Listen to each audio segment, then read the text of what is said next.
Vamos orar ao Senhor? Senhor nosso Deus e Pai, no nome de Jesus, graças damos ao Senhor, porque o Senhor é bom, a tua misericórdia dura para sempre. Estamos aqui nesta noite diante da tua presença, pedimos que o teu Espírito Santo venha nos instruir, Senhor, que o teu Espírito Santo venha nos capacitar, nos habilitar, fazer de nós sábios ganhadores de alma para o teu reino. Aquilo que nós iremos aprender nesta noite, Senhor, que nós possamos guardar na tábua do nosso coração, para que nós possamos, meu Pai, assim fluir no ministério pessoal que cada um dos irmãos que aqui estão tem. Senhor, eu peço, ilumina o nosso entendimento e que o teu Espírito Santo venha nos conduzir neste período, meu Pai, de aprendizado da tua palavra. É o que nós te pedimos e te agradecemos, em nome de Jesus, amém e graças a Deus. Amém, irmãos? Então, só para a gente relembrar, na última aula, a gente fez uma introdução aos livros históricos, tá bom? Então, a gente vai iniciar esse módulo falando dos livros históricos, depois nós passamos para os livros poéticos, depois profetas maiores e profetas menores, tá? Nós vamos seguir essa sequência. Estamos no livro, vamos iniciar o livro de Josué. Na sequência a gente já inicia aí o livro de Juízes, tá bom? Se a gente começar a entender nessa sequência o que está acontecendo, o entendimento dos irmãos referente à palavra de Deus vai melhorar bastante. Por quê? O que acontece? Às vezes a gente tem muita informação, só que essa informação ela está desorganizada. Então a gente precisa organizar essa informação que nós já adquirimos. E como que a gente vai fazer isso? Através de um ensinamento sistemático. A gente vai começar a colocar em ordem isso daí, tá bom? Então a gente sabe que os livros históricos eles se resumem em 16 livros, lembrando que começa em Josué, termina no livro de Esther, e aí nós vamos caminhando por todos aqueles livros que já foi falado na aula passada. E aí eu deixei lá a referência na lousa para os irmãos, que cada livro vai tratar de um assunto, né? Período da teocracia, quando Deus governa, monarquia, quando é levantado o rei. Então, quando a gente ouve alguém ministrar alguma coisa, ainda que às vezes você está pegando a mensagem pela metade, ou alguém inicia alguma conversa, só pelo que a pessoa está falando, você tem essas informações, você já consegue se localizar dentro do texto bíblico, tá bom? Eu vou pedir que os irmãos que trouxeram a sua Bíblia, abrem Josué capítulo 1. Josué capítulo 1. A gente está numa sequência muito boa. A gente começou bibliologia, passamos pelo Pentateuco e agora iniciamos os livros históricos. E nisso daí a gente vai entendendo as coisas de ordem cronológica, tá bom? Livro do profeta Josué, o capítulo 1. Isso daqui é muito importante para a gente entender o chamado de Josué, tá? Josué capítulo 1, está escrito assim, ó: E sucedeu depois da morte de Moisés, servo do Senhor. Lembra que a gente comentou isso daqui? Na aula passada a gente falou que o livro de Josué inicia falando Moisés, servo do Senhor, e Josué, servo de Moisés. E no final do livro de Josué termina dizendo Josué, servo do Senhor. E eu falei sobre a importância do discipulado, porque a gente tem que passar por um discipulado. Deus só reconhece alguém como servo dele quando você passa por um discipulado. Você vai ver na Bíblia, isso é comum na Bíblia. Eliseu é servo de Elias, Josué é servo de Moisés. Então você tem uma história, você primeiro serve para depois você ser servido. Uma liderança só é reconhecida se ela tiver uma história com Deus. Então primeiro você vai ver que o início do livro de Josué começa assim, ele falando Moisés, servo do Senhor, e ele vai falar Josué, servo de Moisés. Então Josué tem uma história. Josué não apareceu do nada. Não é como a gente vê nos dias de hoje, a pessoa sobe para um monte como cooperador e desce de lá como apóstolo.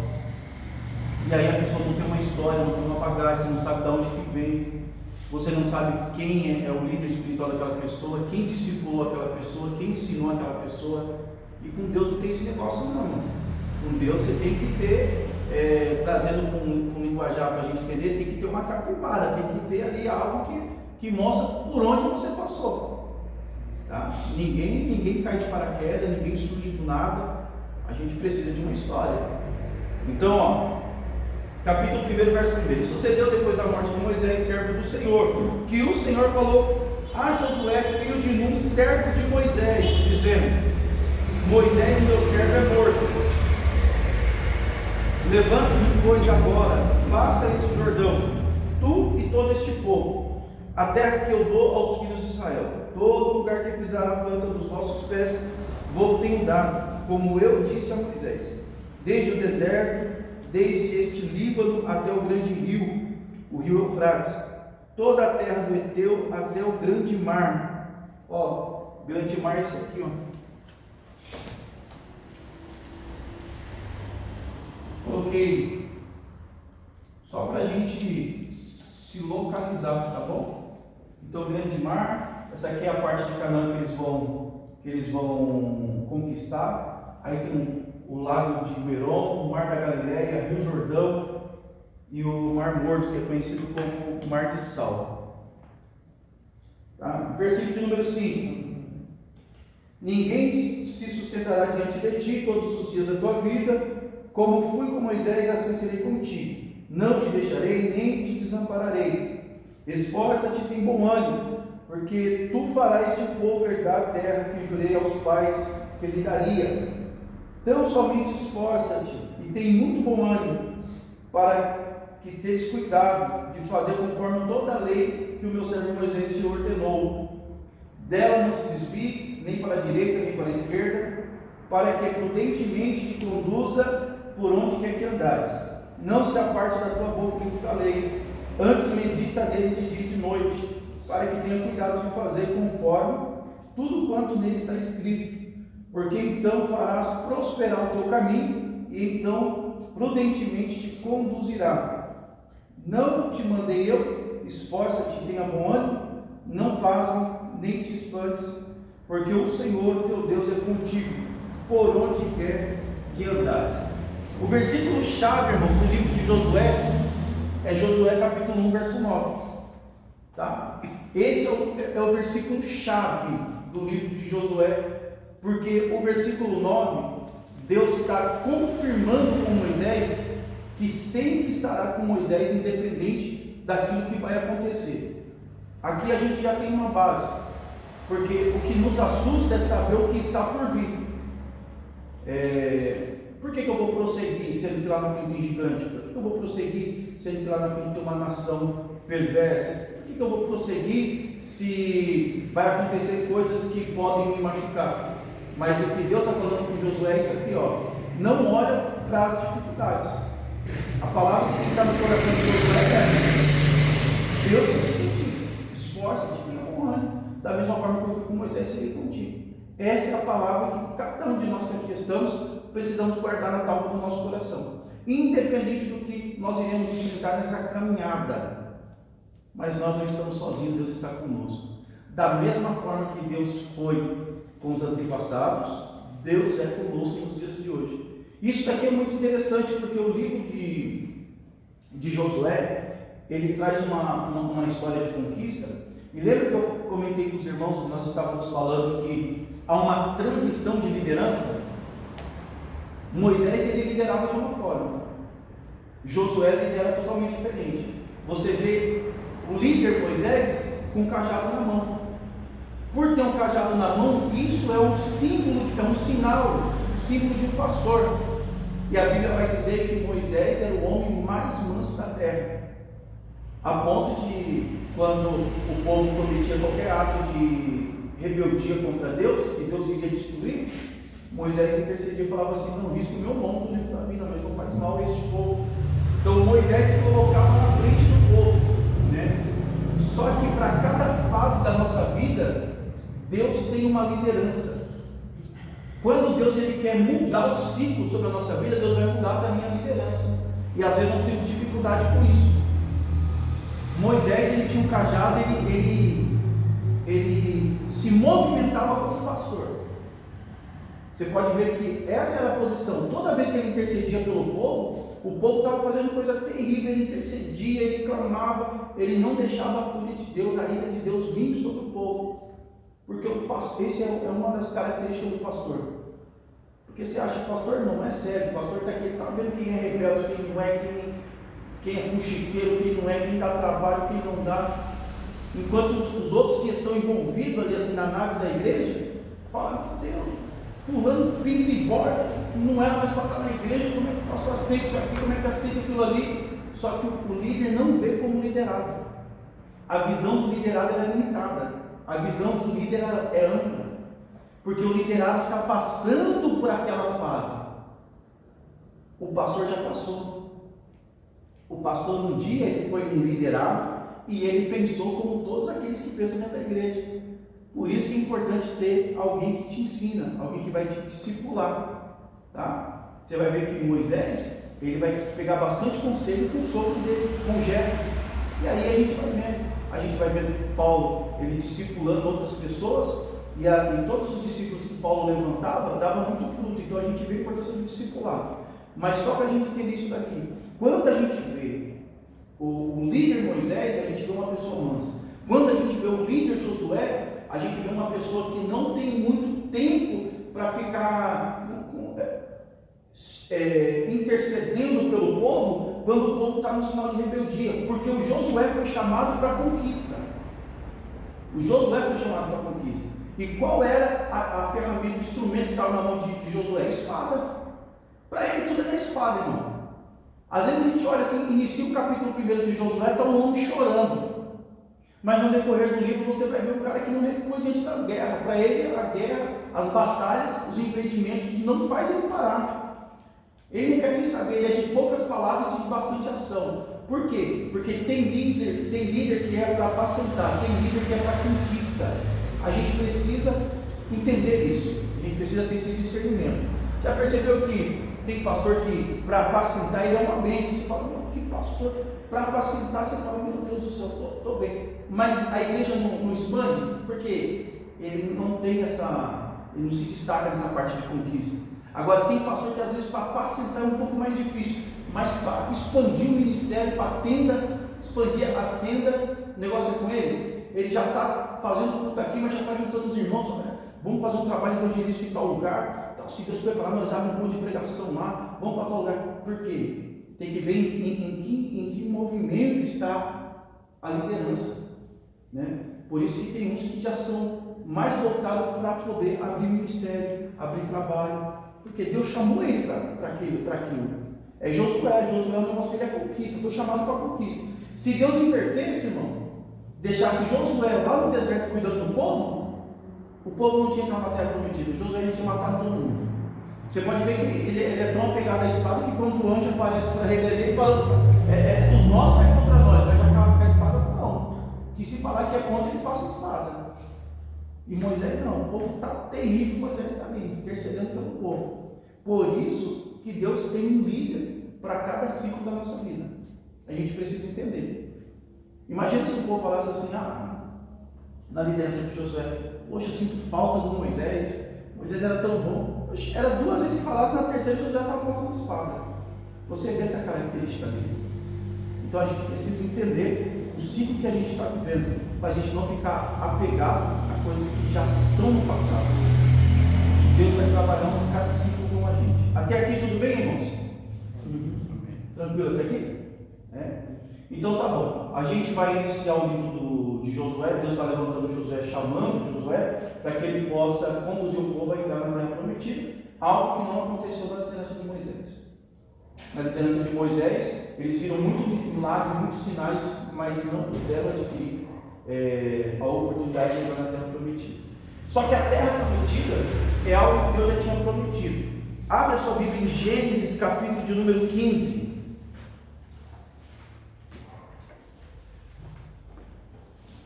Gênesis capítulo de número 15. Se alguém conseguir ler para mim, versículo de número 15 e 16.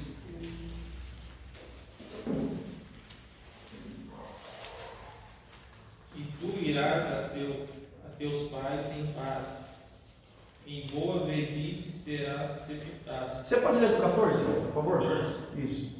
Mas também eu julgarei a nação qual ela tem de servir, e depois sairá com grande riqueza. E tu irás a teus pais em paz, em boa velhice serás sepultado. E a quarta geração tornará para cá, porque a medida da injustiça dos amorreus está ainda cheia. Nesse texto que a gente acabou de ler, Deus faz a promessa para Abraão e já fala para Abraão que o povo ia passar 400 anos de escravidão. Está nesse texto aí. Tá? Capítulo 15, se você voltar uns 2 versículos antes, a partir do 12, você vai ver que Abraão vai levantar um altar para Deus e tal, e ali Deus já vai começar a fazer as promessas para Abraão. Nesse texto, Deus, olha só, o povo que ainda iria nascer, iria passar pela escravidão, Deus já estava fazendo uma promessa, falando: ó, o povo vai passar por um período de 400 anos de escravidão. Esse período de escravidão que o povo vai passar não vai ficar impune, porque eu vou julgar a nação que deixou eles como escravos, né? Lembra que eu ainda falei assim, não é 400 anos de escravidão, porque eles não entram como escravos, eles entram como convidados de José.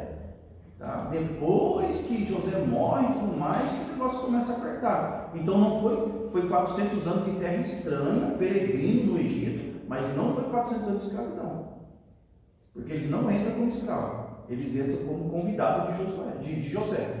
Tá? Então Deus faz a promessa que Deus vai julgar a nação que está com esse jugo de escravidão sobre eles.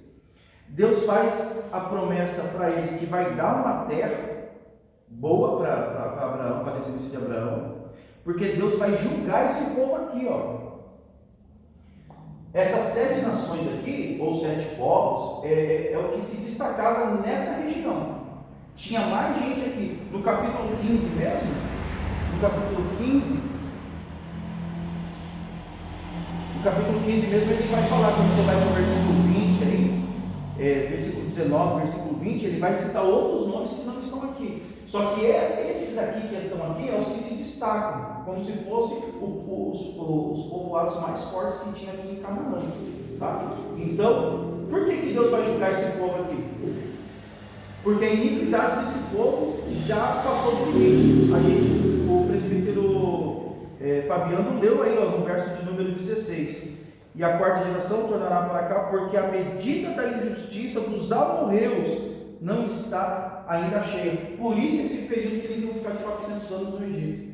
Porque Deus precisava que o período de injustiça desse povo aqui alcançasse o período de encher a taça. E aqui, irmãos, eu vou dar uma explicação para os irmãos e depois a gente vai aprofundar nessa explicação.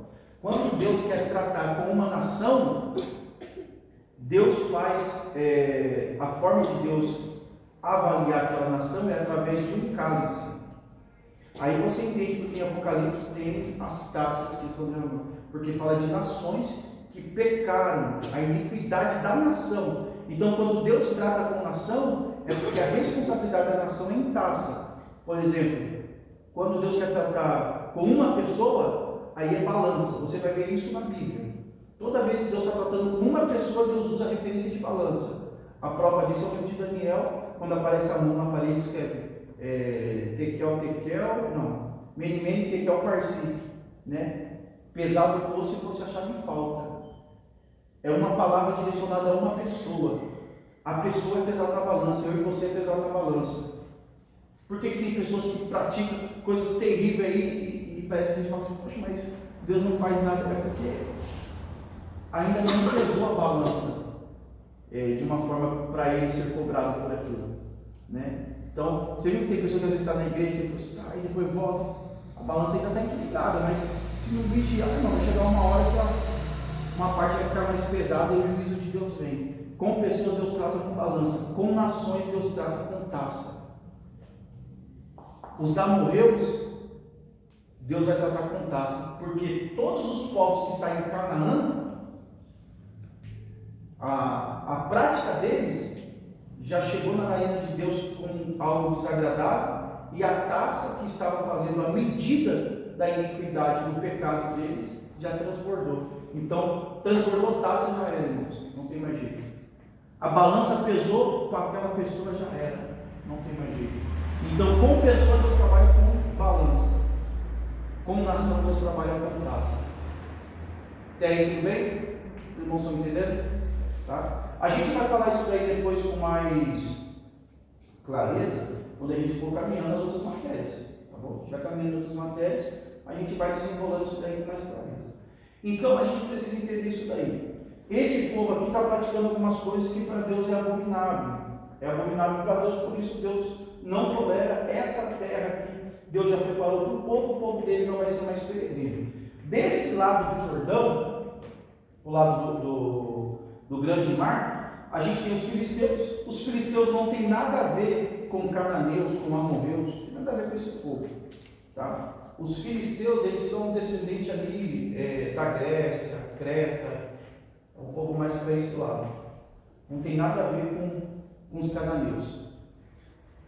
Os cananeus, eles são descendentes de Cã. Lembra de Noé? Noé teve 3 filhos. Cã, Jafé, quem lembra o outro? Os 3 filhos de Noé? Sem. Cã, Jafé e Sem. Cã são os cananeus. Jafé, os filisteus já são descendentes de Jafé. Você percebe que se a gente puxar na árvore genealógica, a gente só vê briga acontecendo entre pessoas do mesmo sangue? Porque a aliança que Deus faz com Adão, Deus vai renovar ela com Abraão. A aliança que Deus faz com Abraão, não, a aliança que Deus faz com Adão, ele renova com Noé. A aliança que Deus faz com Noé, Deus renova com Abraão. Aqui você vai ver os descendentes de Jafé. Isso aqui é uma ramificação de Jafé, irmãos. Eles estão, vai ser inimigo do povo de Deus. Estão sempre travando guerra. Os cananeus, descendentes de Cã, mas estão sempre travando guerra com os outros descendentes dos outros irmãos deles. Eles praticam algumas coisas. Se os irmãos quiserem marcar aí, idolatria. Deixa eu ver se eu acho espaço.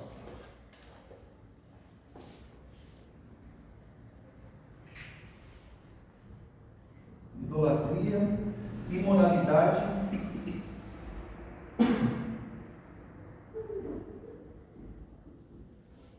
e sacrifício humano.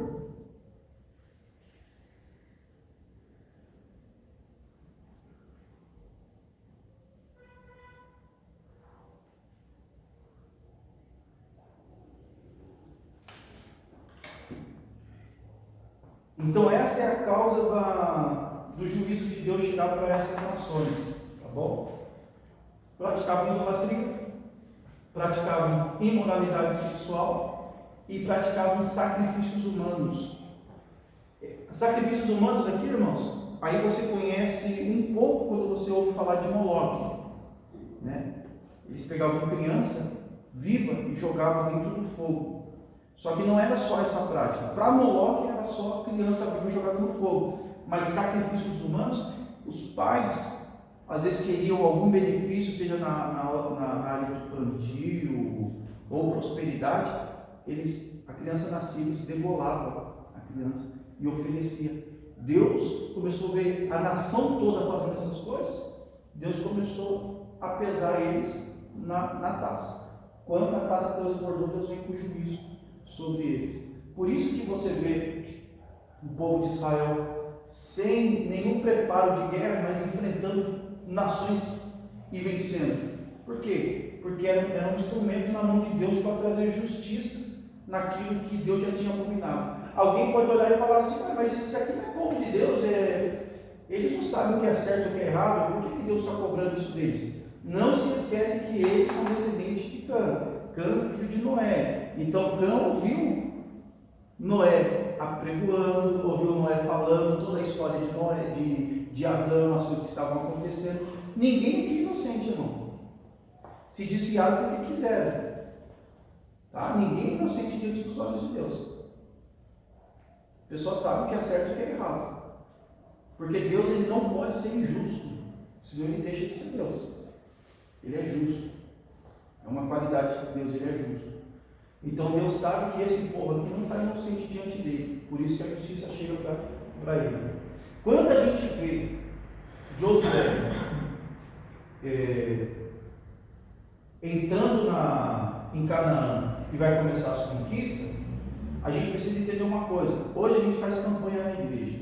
Eu não sou contra a campanha, irmãos. Os irmãos que conhecem sabem. Nós fazemos bastante campanha na igreja, né? Eu acho que a campanha ela é um ponto de você, um ponto de fé para você alcançar vidas. Eu vejo que dá muito resultado, só que às vezes a gente perde a essência, tá? Porque a gente pega, vamos fazer a campanha da queda da muralha de Jericó. Aí faz lá, 7 terça-feira, 7 quinta-feira, 7 sábado, não sei. Só que os irmãos não conhecem o texto de Josué, não conhecem o livro de Josué. Antes de Josué ir contra Jericó, ele teve um tratamento com o povo. Teve que renovar a aliança, teve que fazer circuncisão, teve que mandar o povo se santificar hoje, porque amanhã Deus fará maravilha no meio de nós. Você entendeu? Que há uma preparação antes de começar a campanha. Por isso que às vezes as pessoas falam assim, fizemos campanha, mas não vi nada acontecer, ou às vezes só uma ou outra pessoa. É como que está o seu posicionamento no reino? Como que está a sua vida diante de Deus? Então a gente vai entrar numa campanha, a gente precisa saber, irmãos. Vai iniciar uma campanha na igreja sobre a queda da muralha de Jericó. O mínimo que eu preciso fazer é conhecer um pouco sobre o texto. Vou estudar, vou saber um pouco sobre o texto. Por quê? O que Deus fez lá, irmãos, Ele vai fazer na nossa vida, mas tem alguns padrões aí a ser mantido. Tá? Deus não vai mudar isso daí. Então a gente precisa ver. O povo se preparou, o povo renovou a aliança, como é que eu estou? Poxa, eu não estou muito bem, estou em cima do muro, estou oscilando na fé? Não, vou colocar minha casa em ordem, vou descer em oração, vou fazer a campanha, vou fazer essa campanha em jejum. Vou iluminar a presença de Deus. Irmão, faça isso para você ver só. Se você não vai ver os sinais acontecer. Então tem uma preparação para o povo receber vitória. Tá? Então a gente vê, essa imoralidade sexual, Sodoma e Gomorra, tem pessoas, tem descendentes dessas cidades que estavam morando em Sodoma e Gomorra. Então, essa imoralidade sexual aqui, os irmãos já sabem mais ou menos o nível que está quando os irmãos vê Sodoma e Gomorra.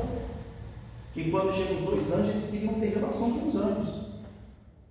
Eles primeiro queriam ter, já era comum na cidade, homem tem relacionamento com homem, mulher tem relacionamento com mulher. Isso é imoralidade sexual. Quando os 2 anjos chegam na casa de Ló, eles queriam ter relação com aqueles anjos. Você vê o nível que estava a perversão sexual. Só que na imoralidade sexual entra também um culto que eles ofereciam aos deuses, que exigia também uma imoralidade sexual. Ou seja, tinha sacerdotes e sacerdotisa. Era normal homens ter relações sexuais com sacerdotes e homens terem relação sexual com sacerdotisa. Era um ritual, era um culto sexual profano que eles faziam. Acreditavam que através disso atrairiam algum tipo de bênção para eles. E Deus abomina tudo isso. Então, olha o tanto de informação que a gente vai adquirir, irmãos, quando a gente começa a estudar os livros históricos. Aí você começa, ter uma clareza por que tudo aquilo está acontecendo, os juízos estão entrando dentro sobre aquelas nações, sobre aquele povo. Tá bom? Então vamos continuar, vamos dividir esse livro de Josué para a gente entender como é que é feita a repartição dele aí. Deixa eu apagar uma parte aqui.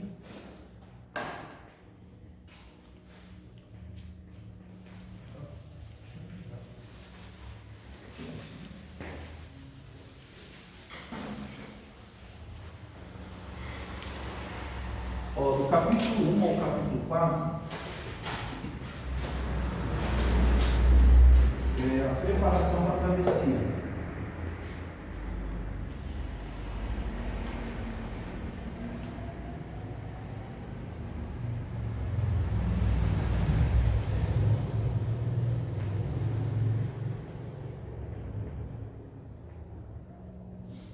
Então, do capítulo 1 ao capítulo 4, a gente vai ver a preparação para o povo atravessar o Jordão. Tá bom? O povo atravessar o Jordão a preparação tanto do capítulo 1 ao capítulo 4. Acontece algo interessante. Deixa eu ler aqui. Josué capítulo 3. Que às vezes a gente lê, mas a gente às vezes não consegue entender como é que isso aconteceu.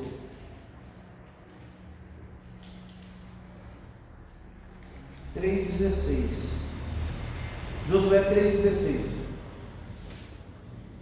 Pararam-se as águas que vinham de cima, levantaram-se no montão, muito longe da cidade de Adã, que está na banda de Sarta, e as que desciam ao mar da Campina, que é o mar salgado. Lembra que o mar salgado é o mar morto.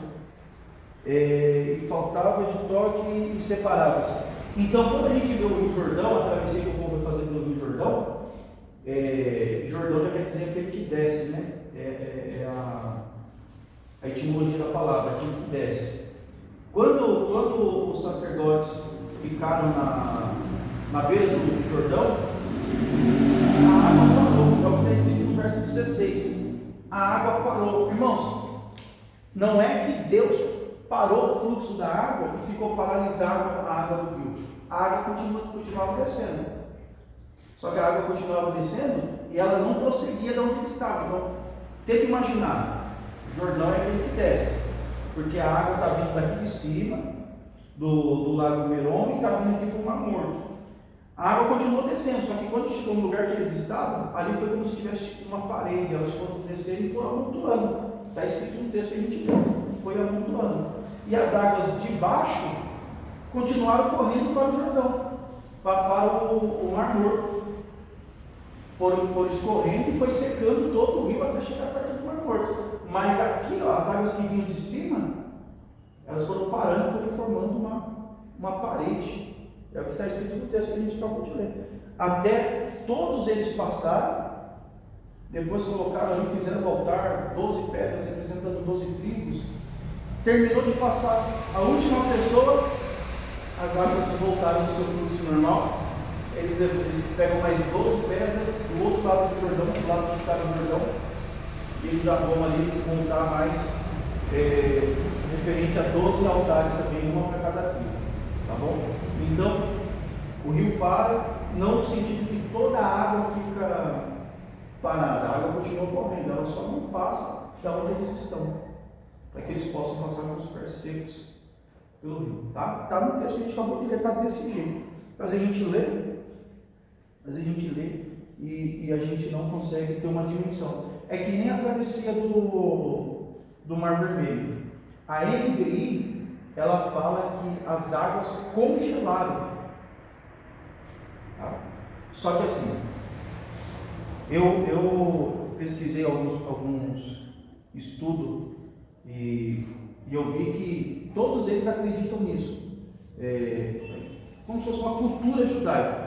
Eles acreditam mesmo que a água congelou. E aí eu vi alguns rabinos também explicando. Por quê? Às vezes a imagem que a gente tem é que quando abriu o caminho no Mar Vermelho, só subiu aquelas paredes de água e as águas se mexendo, né? Porque a gente vê às vezes em filme, alguma coisa assim, vem até peixe nadando naquelas paredes de água. Não.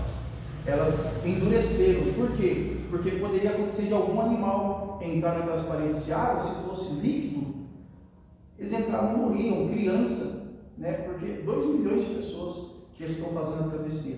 Não tem como ter um controle sobre tudo isso. A NVI, ela fala, ela vai ter algumas NVI que fala que a água coagulou, e tem algumas traduções que falam que a água congelou. E tem o doutor Alderim Nelson Rocha, que ele é um teólogo muito respeitado pela igreja Belém, pelo Ministério Belém, Alderim Nelson Rocha. Eu tenho a Bíblia dele traduzida, explicada versículo por versículo. Ele também fala que as águas congelaram. Tá? Então, assim, às vezes a gente não imagina, né? A gente olha nos filmes, lê que está escrito que fez 2 paredes de água, mas ficou sólida mesmo. Não tinha como atravessar e estava dentro daquelas águas, não tinha como. Que já foi para preservar a vida das pessoas. Para que alguma pessoa que não soubesse, que não conseguisse discernir, tanto crianças como animais, poderiam entrar e morrer. E não era esse o propósito. As águas congeladas. Lembra que eu falei que às vezes é bom a gente ter algumas traduções? Isso vale muito a pena. Vamos pegar algumas traduções. Hoje a gente tem o privilégio do aplicativo de celular. Você consegue baixar um aplicativo de Bíblia e lá você consegue mudar, colocar as traduções que você quiser. Aí você consegue ver o texto em cada tradução. E aquilo ali vai abrir um leque para você poder entender sobre o texto. Capítulo 1:4, preparação para a travessia. Do 5 ao 12. Preparação das batalhas.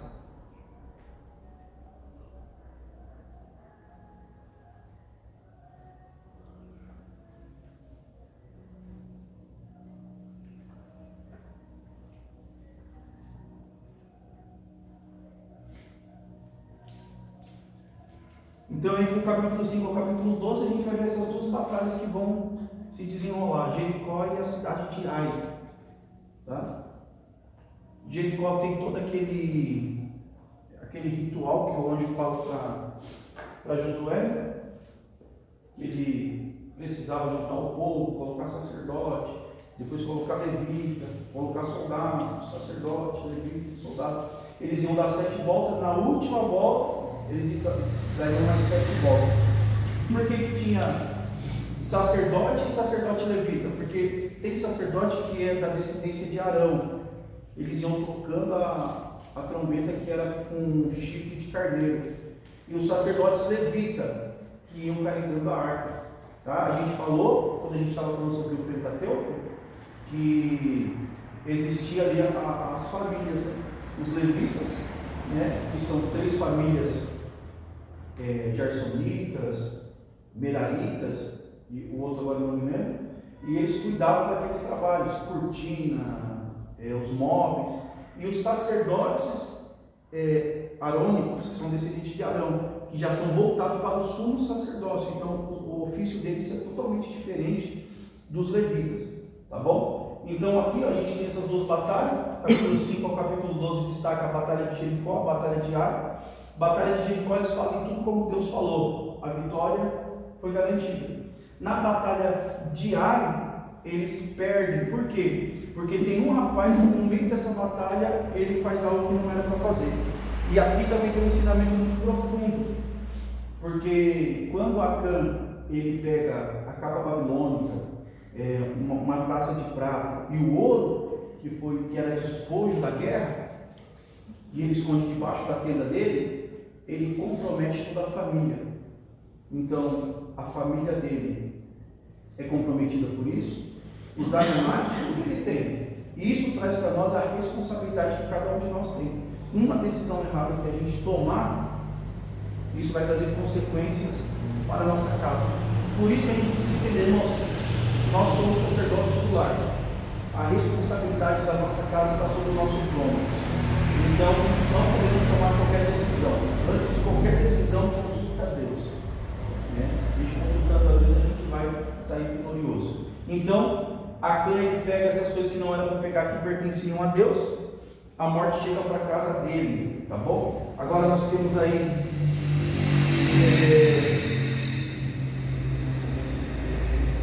entre o capítulo 5 e o capítulo 12, as batalhas se destacam mais entre o capítulo 6 e o capítulo 8, que é dentro desse mesmo bloco, tá bom? É onde se destacam essas batalhas, entre o capítulo 6 e o capítulo 8. Aí entre o capítulo 9 e o capítulo 10, a gente tem as campanhas militares, né? Josué já atravessou com o povo, já venceu Jericó, perdeu a primeira batalha contra Ai, viu o que estava acontecendo, puniu Acã e a sua família, depois Deus dá a vitória sobre a cidade de Ai. E aí sim eles vão agora começar a conquistar os sul, que é essa parte baixa, tá bom? Aqui é o sul. Então, quando você lê do capítulo 9 ao capítulo 10, todas as batalhas que estão sendo travadas nessa região aqui, ó, nessa parte inferior, tá bom? Do território. A parte de cima é a parte do norte, que já é do capítulo 11 ao do capítulo 11, do versículo 1 ao versículo 15. Capítulo 11, do versículo 1 ao versículo 15. Já é eles vencendo os inimigos que estão na parte do norte.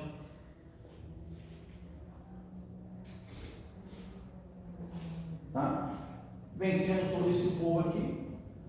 Aí eles vão no capítulo 13 e 14, já vai ter a divisão da terra. Tá? A divisão da terra vai ser aquela divisão lá das tribos. A gente falou um pouco sobre as cidades de refúgio. Então é depois que Josué conquista todo esse território, vai começar então a divisão das terras no capítulo 13 e no capítulo 14.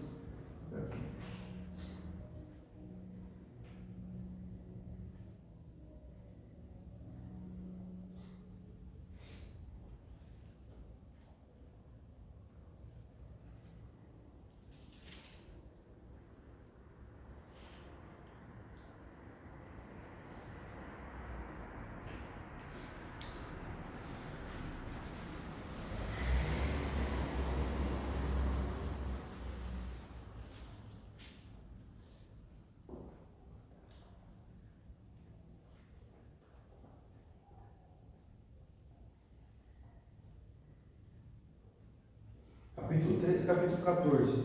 Capítulo 15 e 19 já é o assentamento.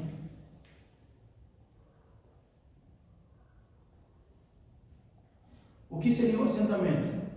Seria a posição que cada cidade ia ter. Então ele vai dividir para as tribos, e dentro dessas tribos, que são 12 tribos, nós sabemos que são 12 tribos, ele vai dividir a tribo de Levi. Então, a tribo de Levi, mais ou menos, elas vão ocupar 48 territórios, porque vai ficar dividido um pouco em cada tribo. Isso aqui é importante os irmãos entender. Não sei se os irmãos têm alguma dúvida referente a isso. É importante os irmãos entender, porque, por exemplo, você vai ler lá no 1 Samuel, aí vai falar sobre Eli. Vai falar, Eli era Efraimita. Aí você vai achar, poxa, ele é da tribo de Efraim. Quando você puxa a genealogia de Efraim, não tem Eli na genealogia. Porque ele é levita. Só que como os levitas não têm um território, não poderiam ter propriedades, então Deus fala para Josué fazer isso, distribuir eles nos territórios. Eles ficam mais nas áreas de periferia de toda a nação. Então são divididos. Outro exemplo também para a gente entender, Jeremias. A Bíblia fala que Jeremias, ele morava na terra de Anatote. Só que a terra de Anatote é um território de Benjamim. Só que Jeremias não é benjamita, porque senão ele deixava de ser sacerdote, levita. Entendeu? Anatote é um território que foi dado para que o povo pudesse se alojar ali. Fora esses 48 lugares que foram distribuídos, tinha 6 cidades de refúgio. 3 de cada lado do Jordão. 6 cidades de refúgio. Os irmãos lembram que a gente comentou? Que a cidade de refúgio, se alguma pessoa cometesse algum crime e corresse para a cidade de refúgio, ela não poderia morrer. Tá? Porque nessa época, a lei que está valendo nessa época é a lei de Italião. E a lei de Italião, irmãos, é aquela lei do olho por olho, dente por dente, vida por vida, morte por morte, mão por mão, ferida por ferida, queimadura por queimadura. Então vamos supor que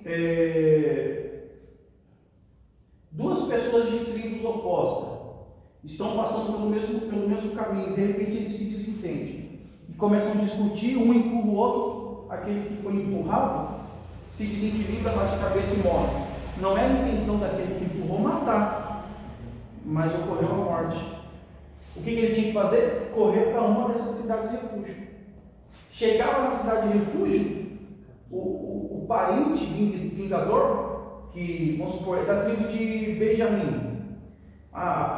ao rapaz que morreu da tribo de Benjamim. Então, algum dos seus irmãos, ou algum da tribo, poderia se vingar por causa da lei de Italião.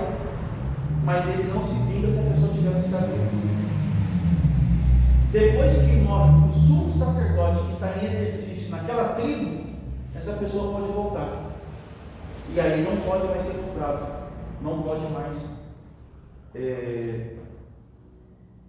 O vingador de sangue não pode mais cobrar cobrar essa vingança, né?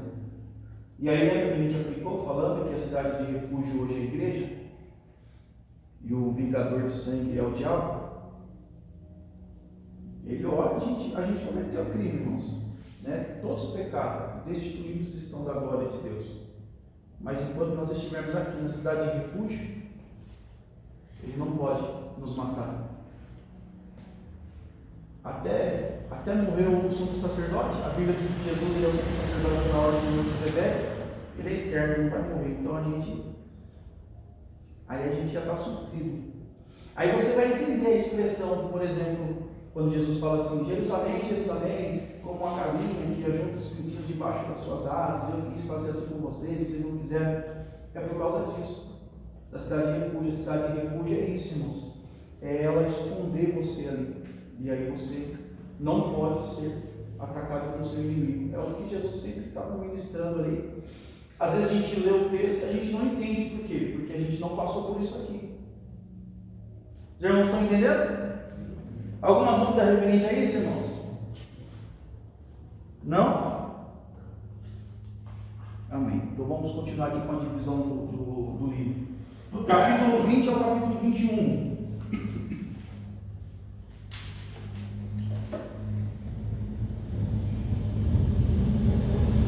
Já é a cidade de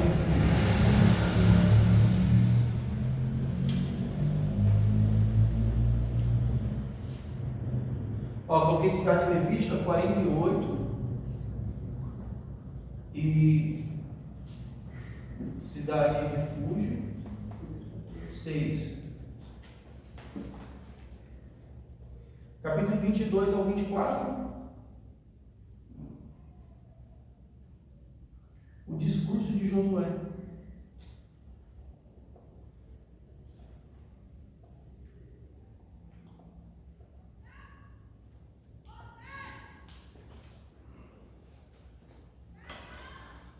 Esse desenho está bem feio, irmãos. E eu reconheço que está bem feio. Mas quando os irmãos abrirem o mapa lá dentro no finalzinho da Bíblia, você vai identificar, porque é mais ou menos parecido. Então você vai ver o Mar da Galileia, o Jordão, o Mar Morto, aí você vai entender. Algumas Bíblias, acho que todas, já tem os nomes de cada cidade que foi conquistada, tá bom? Então, capítulo 20 ao capítulo 21 fala das cidades levíticas e das cidades de refúgio. 22 até o 24 já é o discurso de Josué, porque Josué já sabe que o final da vida dele está próximo. Josué, irmãos, ele começou a conduzir o povo com 85 anos e ele morre com 110 anos.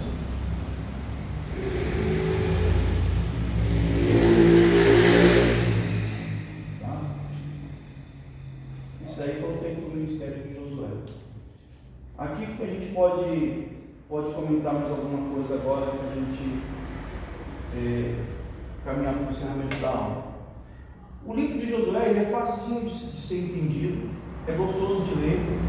Eu até aconselho os irmãos, se os irmãos conseguirem ler do capítulo 1 ao capítulo 14, e os irmãos quiserem pular do capítulo 14 para o capítulo de número 20, perfeito. Porque do capítulo 14 ao 19 está falando sobre nome de tribo, genealogia, divisão, parte norte, parte sul, de um lado do Jordão, do outro lado do Jordão. É lá do leste, oeste, vai estar essas explicações aí. Às vezes, a primeira leitura assim, a gente não consegue absorver muita coisa. Mas se os irmãos já tiverem em mente como que é essa divisão, como acontece a divisão no livro, os irmãos já conseguem ter um caminho mais amplo para os irmãos poderem caminhar aí, tá bom? Então é isso aí, irmãos. O livro de Josué trabalha isso daí.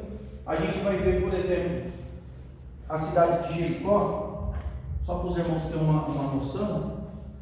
a cidade de Jericó, como todas as cidades daquela época, a cidade de Jericó era uma cidade milenar. Ela tem um muro que está protegendo a cidade, o campo dela ficava sempre fora da cidade. Todas as cidades daquela época, normalmente era assim que elas eram localizadas. O campo ficava do lado de fora, aqui era onde plantava, aqui era onde os animais se alimentavam, cuidavam, e a cidade era onde era a moradia do povo. Tá? A cidade ficava no centro, em volta à muralha. Os arqueólogos dizem que a cidade de Jericó ela tinha 2 muralhas. Tá? Os irmãos pesquisar, os irmãos vão encontrar bastante informação falando sobre 2 muralhas. Era muito fortificado e impossível de ser conquistado. Agora, um detalhe que eu não sei se os irmãos tinham curiosidade em relação a isso. Sabe quando Deus manda maná no deserto, enquanto eles estão debaixo da liderança de Moisés? Esse maná vai continuar caindo até eles conquistarem as cidades, fazer um assentamento, começarem a plantar e nascer a primeira colheita. Esse período todinho o maná caía. O maná caía de manhã cedinho, eles recolhiam e ali eles faziam seus alimentos.